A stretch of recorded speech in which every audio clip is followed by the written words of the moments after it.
Selamat bertemu kembali dalam pembelajaran agama Katolik kelas 5 SD. Materi pelajaran kita kali ini adalah tentang Yesus dicobai iblis. Tujuan yang hendak dicapai dalam materi ini adalah yang pertama, agar siswa dapat menyebutkan godaan-godaan yang timbul saat mau melakukan pekerjaan yang baik dan cara mengatasinya. Yang kedua, agar siswa dapat menceritakan kembali peristiwa Yesus dicobai oleh roh jahat. Dan yang ketiga, agar siswa dapat menjelaskan bahwa Yesus adalah teladan dalam menghadapi kuasa kejahatan. Mari ikuti pelajaran ini dengan baik. Kita pasti pernah mengalami godaan. Godaan itu biasanya selalu datang dari iblis. Godaan iblis itu mau mengajak kita untuk tidak melakukan hal-hal yang baik, melainkan melakukan hal-hal yang tidak baik. Contoh godaan iblis terhadap kita misalnya saat hendak berdoa, kita digoda untuk tidak berdoa. Saat ulangan, kita digoda untuk menyontek. Saat hendak belajar, kita digoda untuk lebih memilih main game.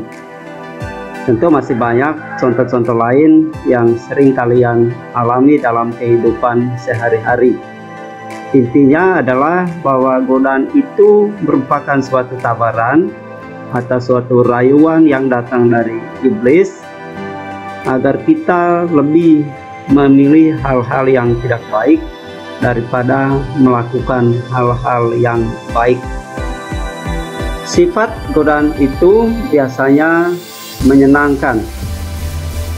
Bagaimana cara kita mengatasi godaan itu, dan siapa yang menjadi teladan bagi kita dalam mengatasi godaan iblis? Mari kita membaca kisah dari Injil Matius bab 4 ayat 1 sampai 11. Pencobaan di padang gurun. Maka Yesus dibawa oleh roh ke padang gurun untuk dicobai iblis. Dan setelah berpuasa 40 hari dan 40 malam, akhirnya laparlah Yesus.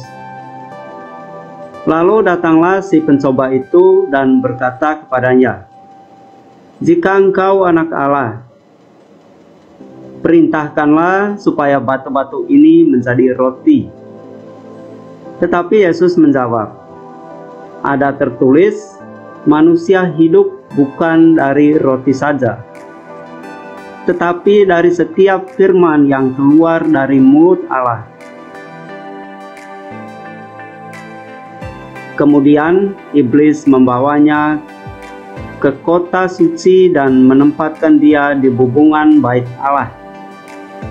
Lalu berkata kepadanya, "Jika engkau anak Allah, jatuhkanlah dirimu ke bawah, sebab ada tertulis mengenai engkau, Ia akan memerintahkan malaikat-malaikatnya, dan mereka akan menatang engkau di atas tangannya, supaya kakimu jangan terantuk kepada batu." Yesus berkata kepadanya, "Ada pula tertulis, janganlah engkau mencobai Tuhan Allahmu."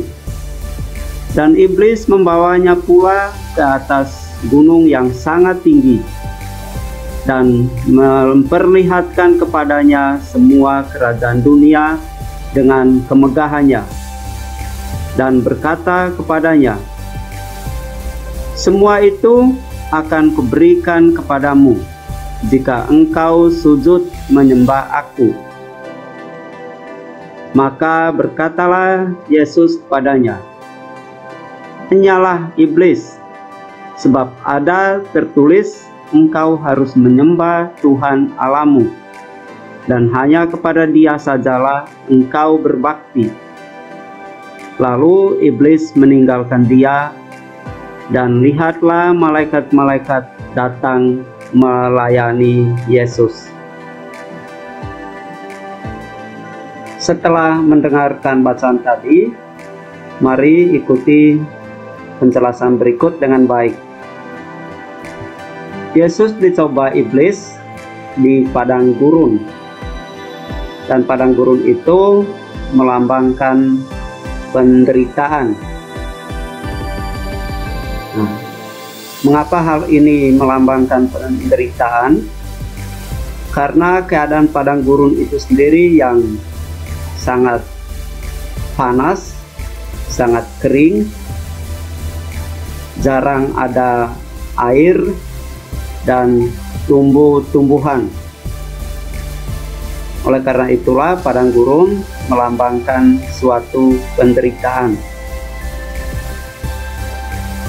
Iblis menggoda Yesus setelah Yesus berpuasa 40 hari dan 40 malam.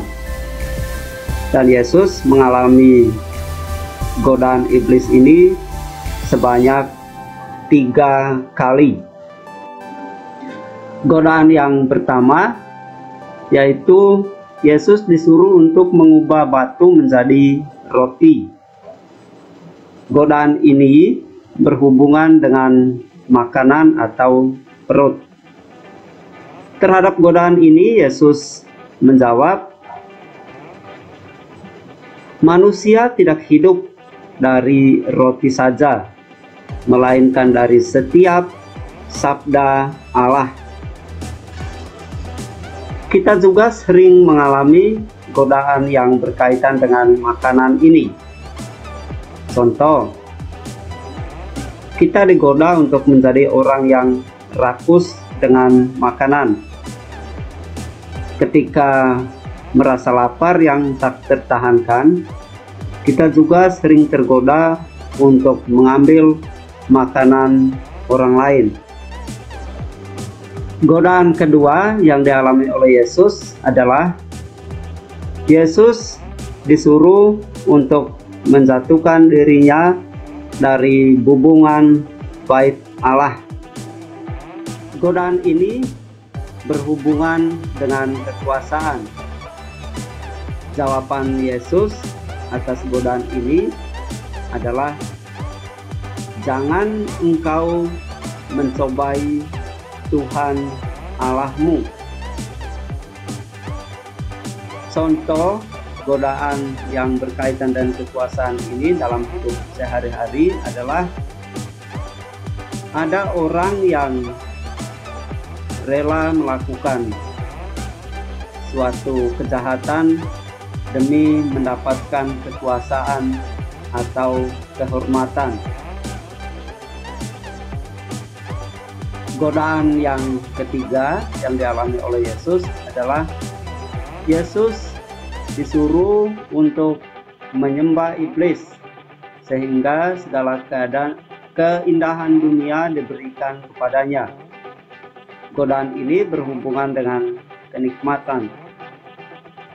Jawaban Yesus atas godaan ini adalah, "Engkau hanya menyembah Tuhan Allahmu, dan hanya kepada Dia engkau berbakti."